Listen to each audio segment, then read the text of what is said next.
Hi there, I'm Christy Wilhelmi from Gardenerd. I've been getting some questions about how to process dry beans at the end of the season. For those of you who aren't familiar with growing your own dry beans, you can grow them in either bush form or pole bean form, and they're really great to have on hand in a self-reliance garden. One of the ways, there are a couple different ways you can do this. I'm going to show you how, and I'll give you a tip you may not have heard of before we reach the end of this video, so stick around. First of all, you want to start with dry bean harvest. To know when your beans are ready to pick, well, if they pop open and curl like this, you're too late. They've scattered everywhere. You want to catch them right before this stage, when they rattle and they're brown, they've turned color, and they rattle. And they should crunch a little when you can hear that, when you push on the pod. So if they're still a little bit pliable, you want to take those down and dry them out on screens before you start processing them, because beans need to be really, really dry before you put them on the shelf for storage. So if you've got a bucket of beans that are dry and ready to shell, you can do this a couple of different ways. I have my bucket, and I like to have a second bucket handy. You can take gloved hands, reach into the bucket, and just kind of crunch them all up. It's probably really loud. Or you can lay them out on a tarp, fold the tarp over, and walk all over it. Or you and a friend can have a really nice conversation and just sit here and pop them open. I drop the beans back into the bucket that I'm shelling from, and I toss the shells, the pods, into another bucket, like this. And that's it. It's a nice way to pass a couple of hours with friends. If I didn't mention this already, wear gloves, because bean pods can get quite sharp on the ends, and that can really hurt. And you'll see some beans may be a little bit rotten, like in this photo here. You can see they're not great, so we're not going to save those. We're going to toss those aside.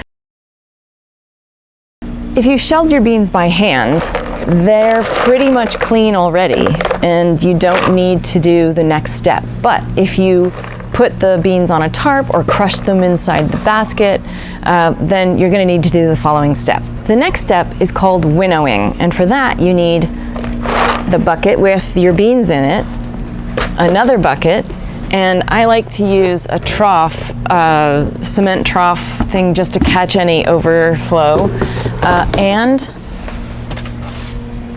a box fan. So this is my setup for winnowing: box fan, bucket, bucket in a trough.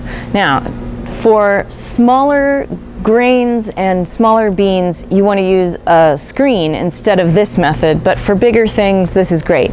The deal is, beans are heavier than the chaff, so the pods are going to blow away like that, and you're going to see this is kind of fun. You can also do this with a strong breeze if you don't have a box fan, but this is consistent.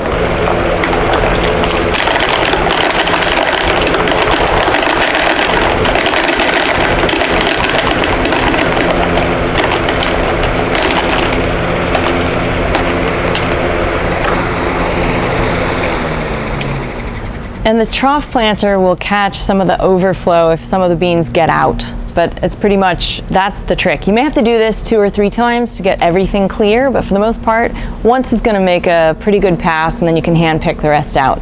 That's how you winnow. Next, we'll talk about storage. Okay, once you're done winnowing, it's a good idea to go through the finished product and make sure, pull out any that are discolored or misshapen or damaged in any way. And those go into the compost bin. Then you're ready to put these into a jar, and here is that trick I was telling you at the beginning that some people don't know about.